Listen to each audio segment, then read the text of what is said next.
Yeah, I mean, you're building a program, right? And I think that's the one thing that you got to understand is that when you're building a program, I mean, we're not even a year into our process yet, and failure is a necessary part of growth.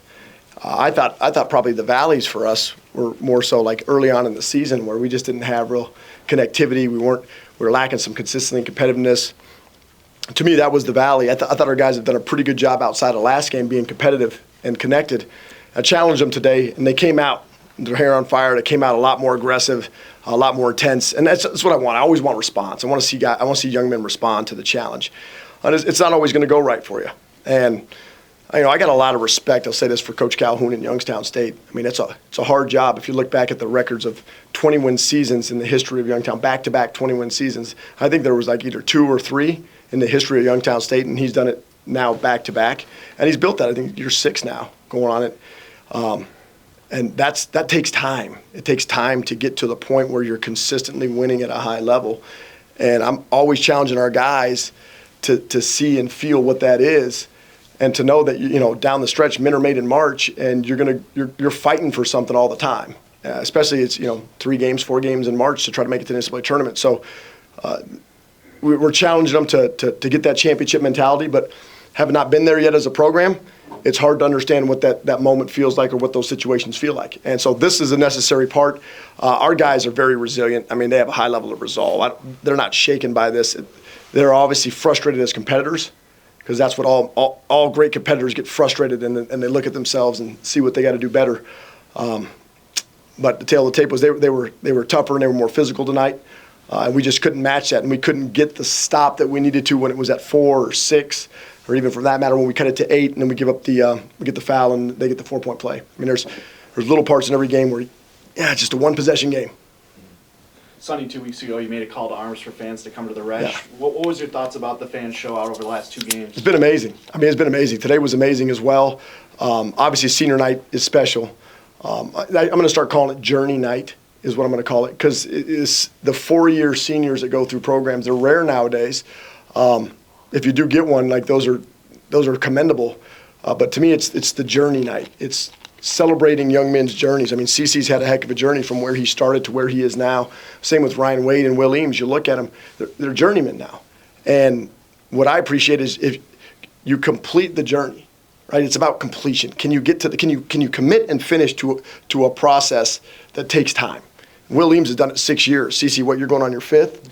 Fifth. I mean, Ryan's going to go on his 5th. I mean, 5th in 6 years of guys that have played college basketball. COVID helped us with that. But to me, it's the journey. And I so appreciate all the fans that came out to celebrate the journey of Will, Ryan, and CeCe. It means a lot to see the community rally. And what I've learned from the women's program is that, Borsteth, they win a lot. And the fans show up. It's fun to watch people win and show up. But what Borsteth has done is when they lose, if they lose a game, the fans come out even more. And we lost a tough one to Fort Wayne, and I thought today was equally as good to come back and support us. So it's just it really does mean a lot, because you can't have a program without that coinciding culture of the fan base and the locker room. They kind of got to have some synchronicity to it, and it's awesome to see. Clarence, Sonny's obviously always pretty much optimistic in terms of player right now. You've been through some lean times here, but psyche-wise, you and the rest of the locker room, how are you guys personally dealing with maybe a little bit of a bump in the road here? I mean, you just deal with it as a grown man. You always face obstacles in life, so we just deal with it as a team, and we're just working hard every single day, and we just come in optimistic, ready to play, ready to practice. Clarence, Sonny was speaking about the journey. Just thinking on your journey to getting here tonight, last home game, how do you feel about your time as a Phoenix? I mean, I feel good. It's,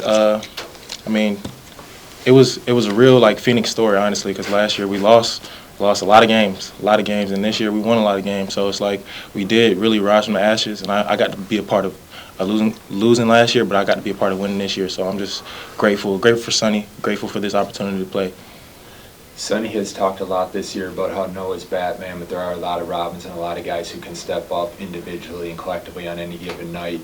With him out, what does this offense look like? Do you believe you guys can compensate for such an offensive force that you're missing?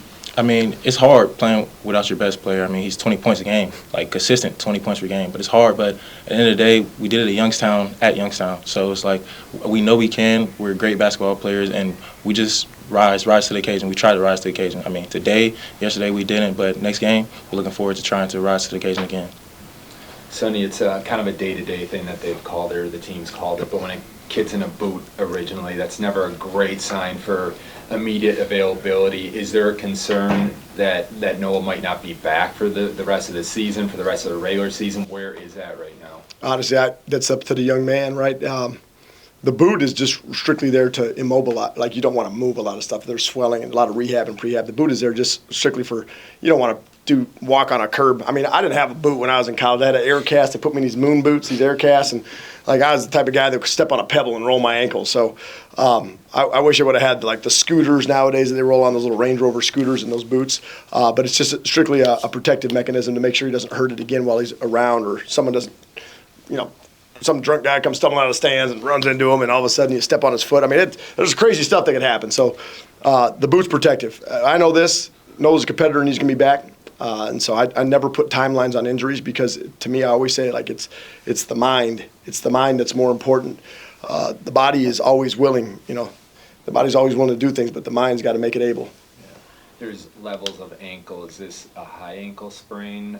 Is it a more serious one than a regular ankle? Great question. They classify it as high-low. So what does that mean? So I mean, there's a lot. I think there's like the high, low, mid. I don't know. Like they classify it as high-low, and to me, that probably means it's somewhere in the middle. Yeah. And you've been asked this before. Okay, how can this team? How would they be without Noah? You've now seen them 3 games. These last 2 games, what adjustments need to be made when he's not in the lineup for this offense to function?